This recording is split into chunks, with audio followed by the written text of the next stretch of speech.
हाँ जी दोस्तों, क्या हाल चाल। चले जी, आज हम शुरू करने वाले हैं डिस्कशन अपने टेस्ट के ऊपर। ये टेस्ट रिसेंटली कंडक्ट हुआ था प्रोस्पेक्टस एंड चार्ज चैप्टर के ऊपर, और इस टेस्ट का नाम था दक्ष। तो ये दक्ष नाम का जो टेस्ट है, इसका स्टैंडर्ड सॉल्यूशन हम डिस्कस करने वाले हैं। मैंने पूरी कोशिश की कि इस टेस्ट को बिल्कुल एग्जामिनेशन लेवल से ही तैयार किया जाए, एंड आई होप जिन्होंने भी ये टेस्ट अटेम्प्ट किया उन्होंने पूरी तरह से इसे एंजॉय किया होगा करते हुए।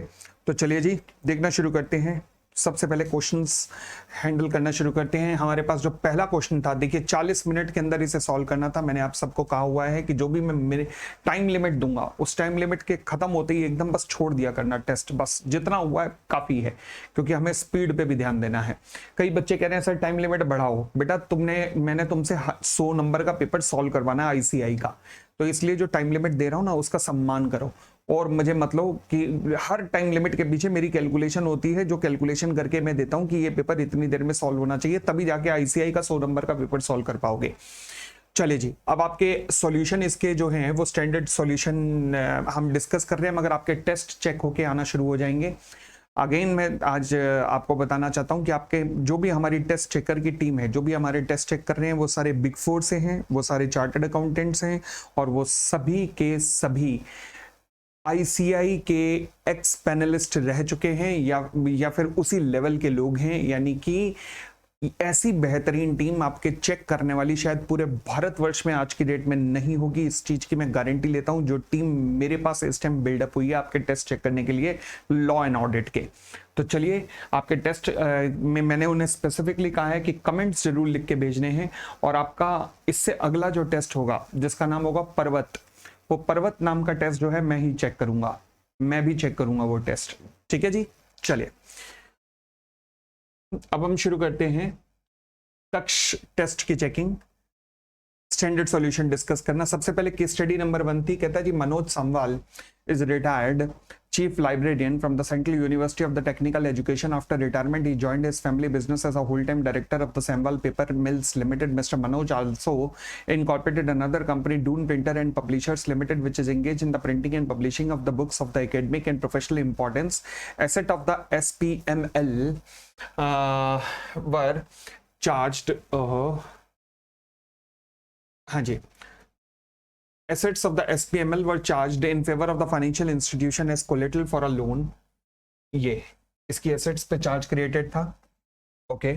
Due to the default in the repayment of the amount due, the financial institution has moved the court. The court appointed Rawat as a receiver. लो जी, रावत साहब रिसीवर के रूप में अपॉइंट हुए हैं. A copy of the order was received by him on 13th of November 20. ठीक है. डीपीपीएल ये रही, डून प्रिंटर्स ये रही. DPPL is growing its business for which it requires funds. After considering the available resources of the fund and the cost of the capital, DPPL decided to raise funds through the public deposits route. DPPL accepted the deposit on 1st of September 2020. Okay, ये तो deposit आ गया. हाँ, कहानी में twist है. The opinion of the management of DPPL was divided regarding the creation of the charge. Nearly half of the directors suggested that assets should be kept unencumbered and to take up the deposit insurance in order to keep the credit rating of the company healthy. Whereas the remaining directors were of the opinion that premium cost may be saved by registering a charge over the asset. They also argued that creating a charge is mandatory irrespective of whether deposit insurance is available or not. Deposit insurance का concept पहले हुआ करता था charge के अंदर, but आज की date में वो कॉन्सेप्ट एप्लीकेबल नहीं है. अच्छा, जैसे डिपॉजिट में बोल रहा हूँ, वो सभी बच्चे जिन्होंने मई में पेपर देने हैं और मेरे से पढ़ रहे हैं, वो घबरा गए होंगे अभी. क्यों? क्योंकि मैंने डिपॉजिट का चैप्टर कराया नहीं है. मगर मैं जब ये टेस्ट ले रहा हूं तो मैं जनवरी 25 वालों के लिए भी ले रहा हूं. उन्होंने कर लिया है, तो इसलिए जिन्होंने मई 25 अटेम्प्ट दे रहे हैं, जिन्होंने और उन्होंने जब ये क्वेश्चन देखा होगा तो उनका घबराना लाजमी था. कोई दिक्कत नहीं है, अभी आपको 15 दिन और लगेंगे डिपॉजिट सॉल्व करने में. तो ठीक है, आपका जो गलत भी हुआ होगा कोई दिक्कत नहीं. आप जो बाकी आपके लेवल के क्वेश्चन थे आप उनको चेक कीजिएगा, बाकियों में घबराइएगा मत. अगर आपके मार्क्स कम भी आए हैं तो घबराइएगा मत. During his employment, Manoj promoted a company for the purpose of promoting the custom, tradition, language of the Garhwal region of the Uttarakhand. The said company was licensed under Section 8 with the name of National Book Depot. Along with his friend and relative, due to the term of his employment, he kept himself away from the management and operational activities of the NBD. But now he has started participating in the management and daily operations of the NBD, which is mainly engaged in the publication as well as distribution of book based on the Garhwal culture. Acha, the religious importance of Uttarakhand and opportunity for the tourism. NBD has a registered office in Haridwar. NBD organized a book fair at Garhwal Mandal Hall in Marsuri, situated in the foothill of the Garhwal Himalaya range. Mr. Manoj felt that if NBD conducted its AGM as a continuation of the book fair will be a big hit, as a member could also enjoy and witness the cultural Garhwal. There would also be a saving of the cost. He therefore proposed his suggestion to the board of the NBD. The board of directors at NBD decided to convene AGM at Mussoorie. During the book fair, one member objected to this, as in his opinion, either written permission from all the members in advance or permission from the central government is required. Okay. Mr. Barthwal, one of the members of the NBD, found it is difficult to attend the AGM since he authorized his son-in-law, Mr. Negi, as a non-member as his proxy. Negi is a foreign national and he was in India due to certain family ceremony. Mr. Negi attended the meeting where he demanded a poll. The said meeting was adjourned to the next week. Mr. Negi attended the adjourned meeting too, where he requested to inspect the minute book. Okay. With reference to holding AGM at the Mussoorie by NBD, identify the correct statement. हाँ जी, section 8 company है ये तो, NBD तो क्या ये meeting Mussoorie में कर सकती है? NBD has violated. MBD is legally correct because the board of director is authorized in this regard. क्या बोर्ड ऑफ डायरेक्टर को ऑथराइजेशन दिया गया था मेंबर्स के द्वारा? यस. तो क्या मैं कह सकता हूं board of director is authorise, तो NBD इज लीगली करेक्ट? बिल्कुल ठीक है, क्योंकि सेक्शन 8 कंपनीज में सेक्शन 96 के अंदर क्या लिखा हुआ है सेक्शन 8 कंपनीज में कि बोर्ड ऑफ डायरेक्टर चाहें तो कहीं भी कर सकते हैं, प्रोवाइडेड उन्हें मेंबर्स ने ऑथराइजेशन किया हो AGM के लिए. ठीक है जी. चलिए जी, नेक्स्ट क्वेश्चन आते हैं. If the DPPL decide to register the charge rather than subscribing for the deposit insurance, then such charge shall be registered by. हाँ जी, कितने दिन के अंदर अंदर चार्ज रजिस्टर्ड हो जाना चाहिए? हमारे पास 30 दिन होते हैं. तो DPPL ने लोन कब लिया है? देखना, लोन कब लिया है एक्सेप्टेड डिपॉजिट ऑन 1 सितंबर, यानी कि डिपॉजिट एक्सेप्ट किया इसने 1 सितंबर को, तो 30 दिन के अंदर चार्ज क्रिएट हो जाना चाहिए. तो इसका मतलब अगले 30 दिन मतलब 1 अक्टूबर तक चार्ज क्रिएट हो जाना चाहिए. तो अगले 30 दिन का मतलब है 1 अक्टूबर तक चार्ज जो है वो रजिस्टर्ड हो जाना चाहिए. जो मई वाले हैं, अगर उन्हें यहाँ पर थोड़ी दिक्कत आई हो, घबराना मत. हालांकि आपने चार्ज का चैप्टर कर रखा है, डिपॉजिट का नहीं किया, घबराना मत, कोई दिक्कत नहीं. ये क्वेश्चन को दोबारा से कहीं ना मैं कहीं घुमा के आपके लेवल पे दोबारा भी पूछूंगा, चिंता मत करना. आगे, in furtherance to a court order regarding the appointment of Rawat as a receiver, mister Rawat shall give notice of such appointment to. हाँ जी, ये जो रिसीवर के रूप में अपॉइंट होता है, ये अपना give notice of such appointment to, किसको नोटिस देना पड़ता है भाई साहब? इसे क्या मैं कह सकता हूं कंपनी को भी देना पड़ता है, ROC को भी देना पड़ता है. अच्छा जी, कितने दिन के अंदर देना पड़ता है? 30 दिन के अंदर देना पड़ता है. अब सवाल उठा, रावत साहब को अपॉइंट कब किया गया है? रावत साहब को अपॉइंट किया गया है, रावत साहब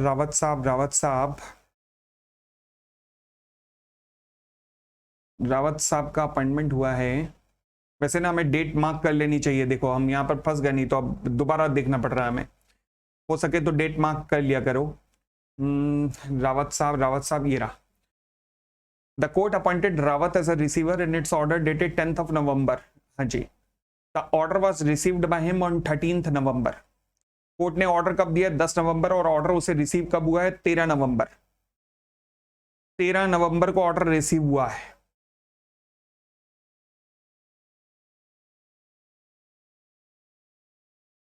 बताओ जी, क्या होना चाहिए, क्या आंसर होना चाहिए? अब यहां पे आपके सामने 2 सवाल आते हैं. पहला, इस क्वेश्चन को देखकर, थर्ड क्वेश्चन को देखकर, और मैं कहूंगा इसे मार्क कर लेना. जब आप एग्जाम में जाओगे ना, तो ऐसा क्वेश्चन एक बार देख के जाना, और इस पे हो सके तो अपनी लैंग्वेज में कुछ लिख भी देना. क्या सुनना, पहली चीज डेट ऑफ ऑर्डर से देखना है या date of receipt of order से देखना है? बड़े ध्यान से देखोगे तो सेक्शन में पता लग जाएगा. जिस दिन ऑर्डर आया कोर्ट का, वहां से 30 दिन होना है. इन्फॉर्म किसे करना है? कंपनी को और ROC को, दोनों. अच्छा, 2 ऑप्शन तो वैसे ही कट गए. जहां पे कंपनी लिखा है उसे तो हटा दो, तो अब रह गया कंपनी ROC, ये B और D. तो 30 दिन कहां से देखने? जिस दिन ऑर्डर रिसीव हुआ वहां से 30 दिन. तो फिर 12 दिसंबर भी कट गया, अब ये 9 दिसंबर रह गया, तो 9 दिसंबर। ऑर्डर किस दिन रिसीव हुआ है? 10th को, 10th ऑफ नवंबर को। 10th ऑफ नवंबर से अगर मैं 30 दिन देखूं तो नवंबर 30 दिन का महीना है, तो लॉजिकली आता है 10 दिसंबर। 10 December should have been the correct answer, but जिसने भी ये कथा बनाई बहुत अजीब बनाई है, उसने 9 दिसंबर लिखा है। 9 दिसंबर, अब क्लोज में कौन है, सबसे क्लोजेस्ट कौन है? 9 दिसंबर, तो इसको मार्क कराना। अब आप कहोगे सर ये क्या हरकत हुई? भैया इस बार का मतलब सितंबर 2024 के पेपर में 2 बड़ी बड़ी मिस्टेक्स आईसीआई ने कर रखी हैं। ये कॉमन है, वो ऐसी मिस्टेक करेंगे। जिसने क्वेश्चन बनाया होगा उसने सोचा होगा नवंबर में 31 दिन होते हैं, अकल के तो वैसे ही कई वो जबरदस्त हैं। तो फिर जिसने भी क्वेश्चन बनाया होगा, तो जिसने भी बनाया होगा नवंबर में 31 दिन कंसीडर करके 9 दिसंबर उसने आंसर कर कंसीडर कर लिया, किसी ने दिमाग नहीं लगाया फिर। तो इसलिए अगर ऐसा हो जाए तो घबराना मत, ये मत कह देना क्वेश्चन गलत है। जो क्लोजेस्ट होता है ना उस पे आंसर पे आपको मार्क्स मिल जाते हैं, ठीक है। चलिए आगे बढ़ते हैं, क्वेश्चन नंबर 4 पे आइएगा। कहता है regarding the acceptance of a public deposit DPPL need to ensure the mode and the value of the security, pick the correct statement out of the following. हाँ जी, करेक्ट आंसर कौन सा होगा security के लिए? करेक्ट आंसर क्या होगा? देखो जी, डिपॉजिट्स के लिए जो हम कहते हैं कि सिक्योरिटी क्रिएट होती है, वो इनटेंजिबल एसेट्स को छोड़कर सबके ऊपर एसेट चार्ज क्रिएट हो सकता है। तो मैं कह सकता हूं कि intangible assets, excluding intangible assets. देखो जी, पहले ऑप्शंस कौन कौन से हैं? इंक्लूडिंग इनटेंजिबल लिखा है, ए तो हो गया गलत, ये तो खत्म हो गया। अच्छा, फिर यहां पर एक्सक्लूडिंग इंटेंजिबल लिखा है, ये ठीक है। एक्सक्लूडिंग इंटेंजिबल लिखा है, ठीक है। एक्सक्लूडिंग इंटेंजिबल लिखा है, ठीक है। अब बी, सी और डी के अंदर हो गया कंटेस्ट। चलिए बी, सी और डी के कंटेस्ट में देखते हैं कौन जीता। बी कहता है either creating a charge against the asset of the company excluding the intangible assets or subscribing deposit insurance or both for an amount equal to the amount of deposits. अच्छा, आज की डेट में ना deposit insurance line वाली line cut गई है, तो जब भी आपको क्वेश्चन देगा तो डिपॉजिट इंश्योरेंस नहीं देगा। तो इस लाइन को देखकर घबराना मत कि वो डिपॉजिट इंश्योरेंस कहां गया, खत्म हो गया है कॉन्सेप्ट, ठीक है। तो आप क्वेश्चन में कभी नहीं देगा। फिलहाल कहता है जी चार्ज क्रिएट किया जाएगा asset of the company excluding intangible asset को छोड़कर for an amount equal to the amount of deposits तक।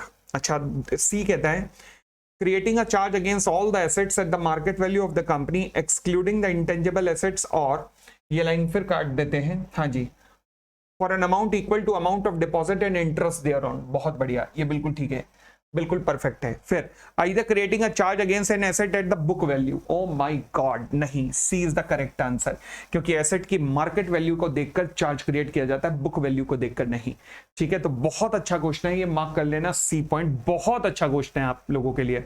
आगे बढ़ते हैं। Evaluate the legality of the appointment of Negi as a proxy of the Barthwal and is right by selecting the correct option out of the following. हाँ जी, proxy के रूप में साहब के क्या क्या अधिकार हैं? क्या मैं कह सकता हूं वैलिड प्रॉक्सी है? यस, चाहे बेशक वो मेंबर नहीं है एनबीडी का and holding the foreign nationality. बताइए जी, सेक्शन 8 कंपनी है, सेक्शन 8 कंपनी है, एनबीडी में क्या कॉन्सेप्ट क्या कहता है प्रॉक्सी का? फटाफट रिकॉल करके देखिएगा। अब अगर आपको कॉन्सेप्ट रिकॉल कर पा रहे हो तो आपको याद होगा कि सेक्शन 96 के अंदर क्या लिखा है। 96 के अंदर लिखा है, सॉरी, सेक्शन 105 के अंदर क्या लिखा है? 105 में लिखा है कि प्रॉक्सी जो है वो वैसे कंपनियों में कोई भी हो सकता है, कोई दिक्कत नहीं है, बट अगर सेक्शन 8 कंपनी की बात करता हूं तो सेक्शन 8 कंपनी में आप जिस व्यक्ति को प्रॉक्सी अपॉइंट करना चाह रहे हैं उस व्यक्ति का कंपनी का मेंबर होना जरूरी है, यानी कि non member can not be appointed as a proxy in case of a section 8 company. क्या मैं कह सकता हूं यहां पर एनबीडी जो है वो सेक्शन 8 कंपनी है? हाँ, सेक्शन 8 कंपनी है। तो क्या जो नॉन मेंबर है वो कभी प्रॉक्सी अपॉइंट हो सकता है? नहीं हो सकता। चलिए जी, ऑप्शन देखना शुरू करते हैं क्वेश्चन नंबर 5 का। Option number A, Negi is a valid proxy, गलत हो गया। Negi can not call for a poll, he can only vote in the poll, ये भी गलत है। Negi can attend the adjourn meeting only if his appointment as a proxy is ratified, गलत है। Negi must be provided with the minute book for inspection, लो जी, ये भी गलत है। चारों ऑप्शन गलत है, इसका मतलब क्वेश्चन रॉन्ग है। अब ये क्वेश्चन सर कहां से आया? ये आईसीआई का क्वेश्चन है भाई, ये आईसीआई की बुकलेट का क्वेश्चन है, तो ये क्वेश्चन रॉन्ग है, रॉन्ग क्वेश्चन है, रॉन्ग क्वेश्चन, ध्यान रखना। क्यों? क्योंकि कॉन्सेप्ट ये है कि सेक्शन 8 कंपनीज के अंदर केवल वही व्यक्ति अपॉइंट हो सकता है प्रॉक्सी के रूप में जो कंपनी का मेंबर होना चाहिए। ठीक है, तो चारों ऑप्शन गलत है यहाँ पर, छोड़ दो जी। आगे आते हैं केस स्टडी नंबर 2 पर। अब case study number 2 I hope आप पढ़ लोगे पूरा, और पढ़ने के बाद मैं सीधा क्वेश्चन के ऊपर आ रहा हूँ। आइएगा क्वेश्चन पे। In the given case scenario RCMTL is desires of installing an ultra modern cement plant for its Rudrapur work.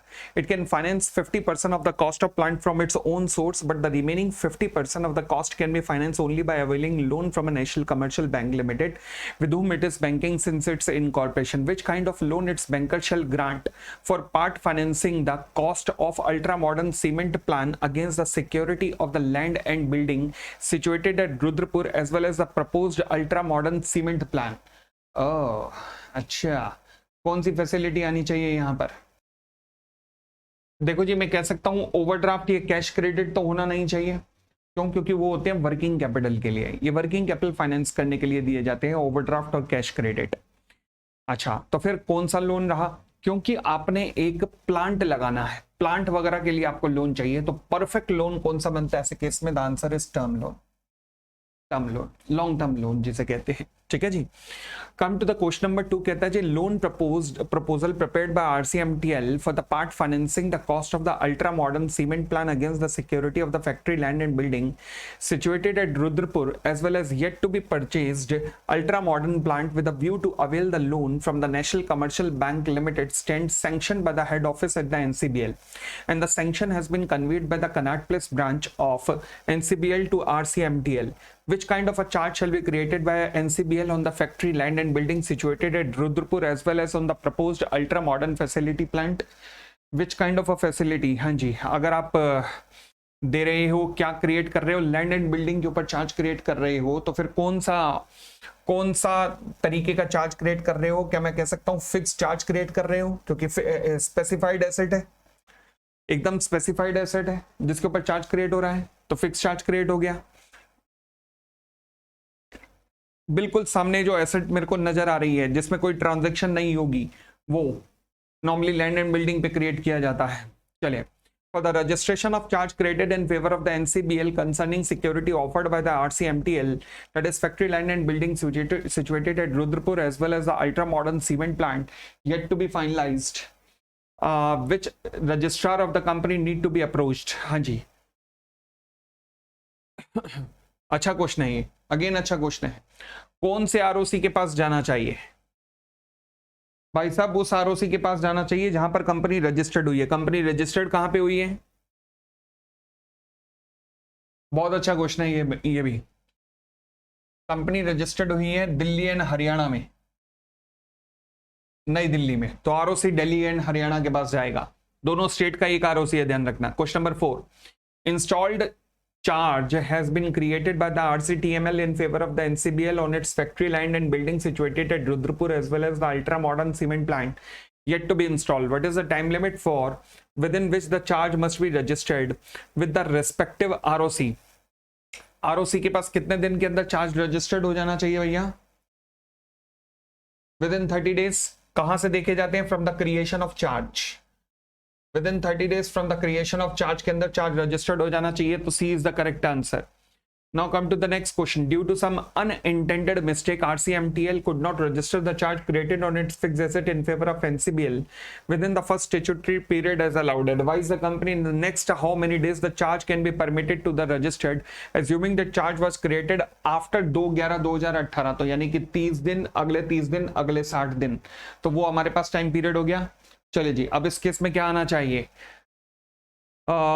With in next 30 days, यानी कि 60 days from creation of charge, या फिर नेक्स्ट 30 डेज, जो समर्जी कह दो, कोई दिक्कत नहीं। लो जी, ये आपकी केस स्टडी थी और केस स्टडी बेस्ड MCQ थे। इनमें से जिस भी क्वेश्चन पे आप अटके हो उन्हें मार्क कर लेना प्लीज, और लिख लेना कि दक्ष नाम के टेस्ट के अंदर आप इन क्वेश्चन पे अटके हो, क्योंकि अब जब आप अपने आप को रिवाइज कर रहे होगे, जब भी कॉन्सेप्ट को रिवाइज कर रहे होगे, तो इन क्वेश्चन को आपको जरूर देखना है, ध्यान रखना।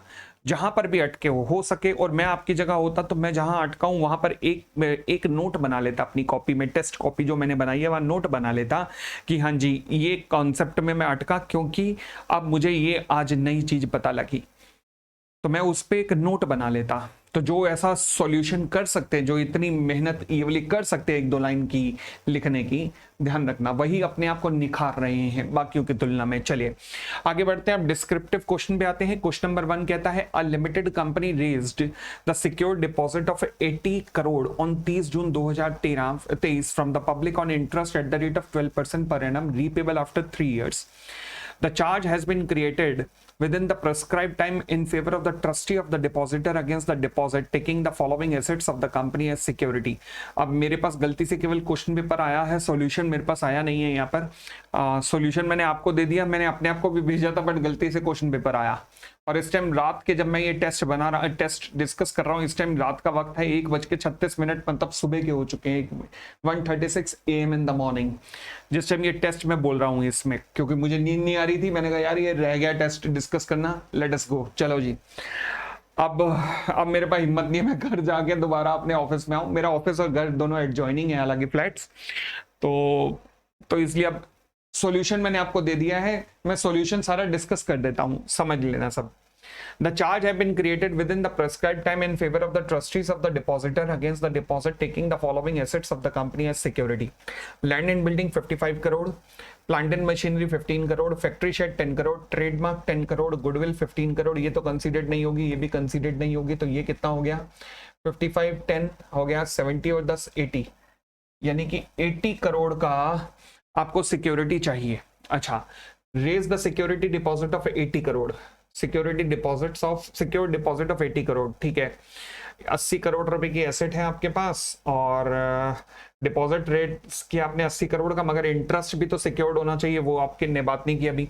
Decide on the validity of the charge created with reference to the provisions of the companies act 2013। ओ, अब ध्यान से सुनिएगा, ये एक बेहतरीन क्वेश्चन है, डिपॉजिट प्लस चार्ज मिला के। अगेन जिनका मई अटेम्प्ट है, मई 25, वो उनको ये क्वेश्चन अभी ऊपर से बाउंसर गया होगा, क्योंकि आप लोगों ने डिपॉजिट नहीं किया, बट ठीक है, जैसे ही हो जाएगा डिपॉजिट, एक क्वेश्चन में घुमा के आपके लिए दोबारा लाऊंगा। बट फिलहाल जनवरी 25 वाले ध्यान दें। शुरुआत करनी है सबसे पहले डिपॉजिट से। डिपॉजिट्स क्या होता है लिख दिया, अच्छी बात है। फिर एलिजिबल कंपनी है, डिपॉजिट पब्लिक से मंगा सकती है, पब्लिक से ही मंगा रही है, यस एलिजिबल कंपनी है।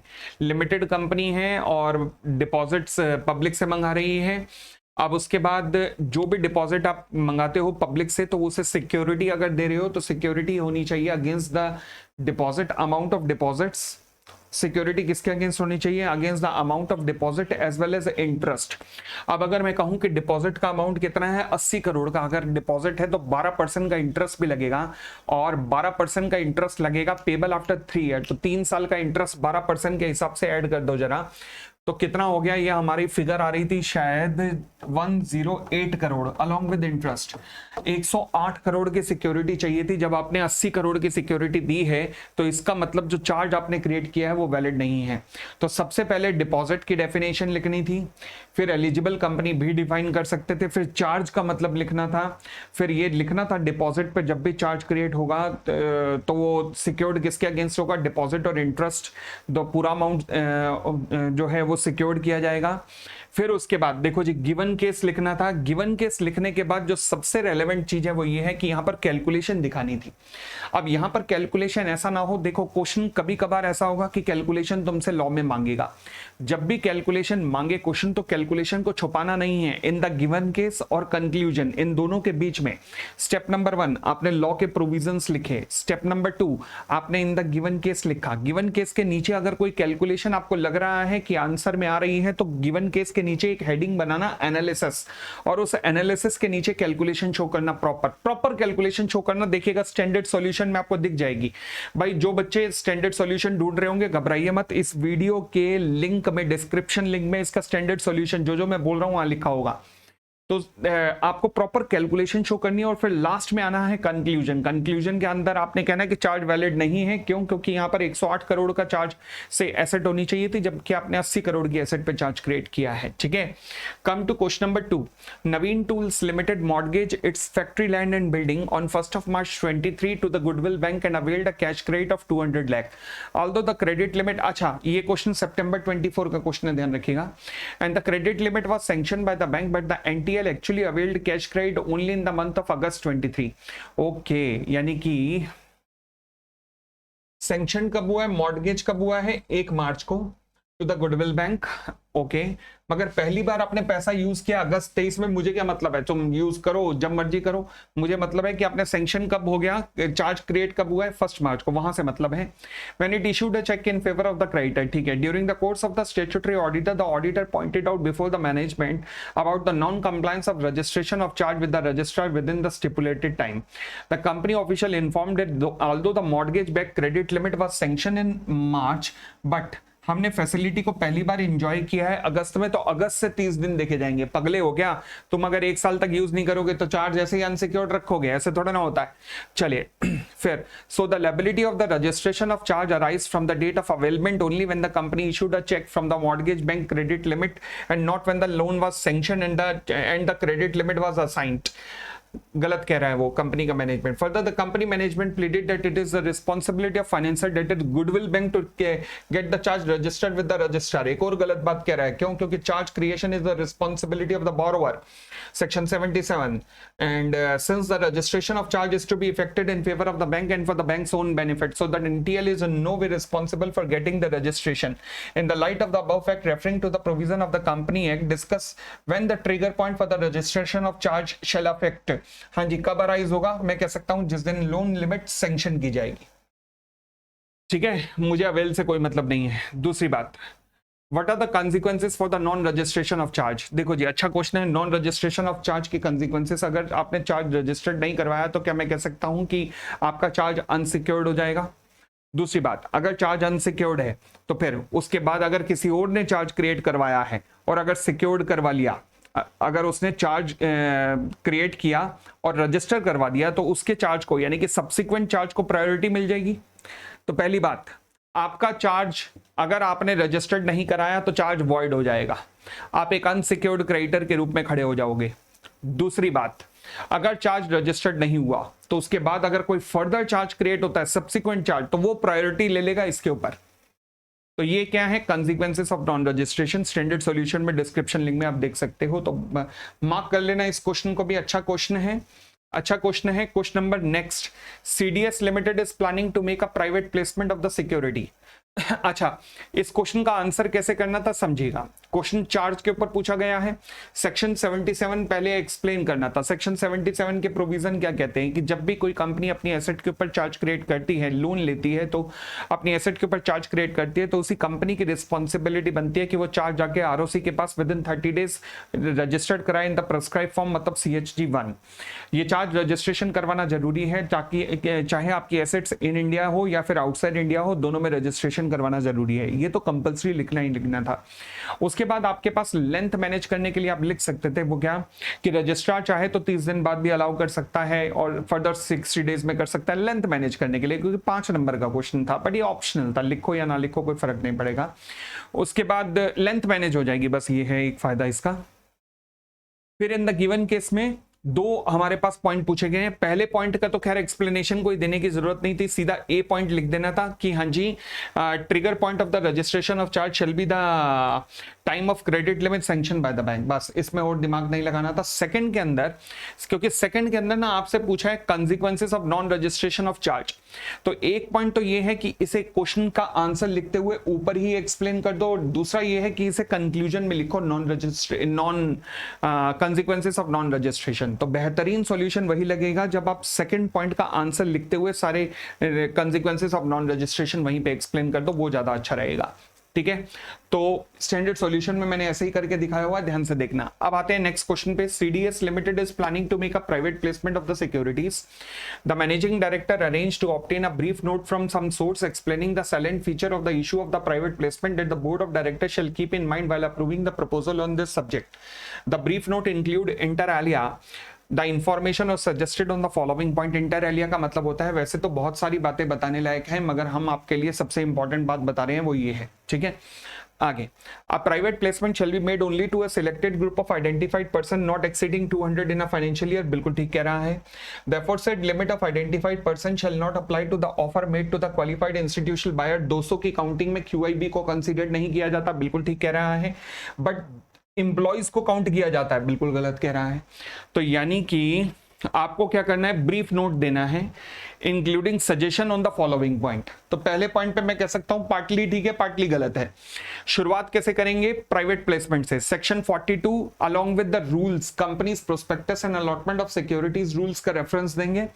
रूल नंबर 14 अगर लिख पाएंगे बहुत अच्छी बात है, नहीं लिखा तो companies prospectus and allotment rules जरूर लिखाइएगा, बहुत अच्छा इंपैक्ट पड़ेगा। प्राइवेट प्लेसमेंट का क्वेश्चन है। उसके बाद प्राइवेट प्लेसमेंट क्या होता है, कितने लोगों को किया जाता है, किन किन को एक्सक्लूड किया जाता है, सारा कॉन्सेप्ट लिखने के बाद फिर कंक्लूजन शुरू करना। क्या मैं कह सकता हूं आपसे मांगा है उसने इंफॉर्मेशन या फिर सजेशन मांगी है, तो मैं कह सकता हूं भाई साहब ये पार्टली करेक्ट है।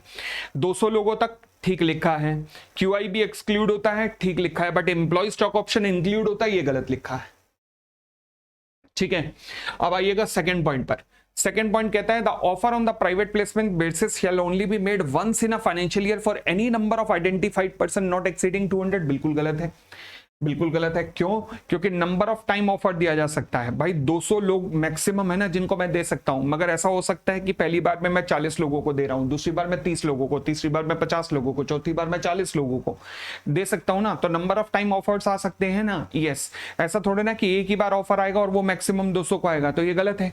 अच्छा, उसके बाद the company solicit your remark on the point referred above as to whether they are valid और नॉट, तो ये पॉइंट भी इनवैलिड है। The offer on the private placement shall be made only once in a year, नहीं, number of time offer दिया जा सकता है within the financial year provided the overall limit 200 से ज्यादा नहीं होनी चाहिए। तो ये पार्टली स्टेटमेंट ठीक है, मैक्सिमम 200 तक हो सकती है, बट पार्टली गलत है कि एक ही बार आ सकता है ऑफर, नंबर ऑफ टाइम आ सकता है। तो ये आपका टेस्ट था दोस्तों, आई होप आपने लाइक किया होगा इस टेस्ट को। एंड ऐसे ही इसी लेवल के टेस्ट के साथ हम इस संडे को दोबारा मिलने वाले हैं। इस संडे का जो टेस्ट है उसका नाम है पर्वत, और पर्वत नाम का जो टेस्ट है उसके अंदर जो टॉपिक्स आ रहे हैं हमारे वो आ रहे हैं जनरल मीटिंग में सेक्शन 110 तक। उसके बाद आ रहा है आपका चार्ज पूरा इस बार दोबारा आ रहा है। उसके बाद आपका बेसिक कॉन्सेप्ट्स आ रहा है इस बार। तो ये 3 तरीके के आपके क्वेश्चंस, 3 तरीके के चैप्टर आपके पास इस बार आ रहे हैं। Get ready for this. Thank you, bye bye, take care.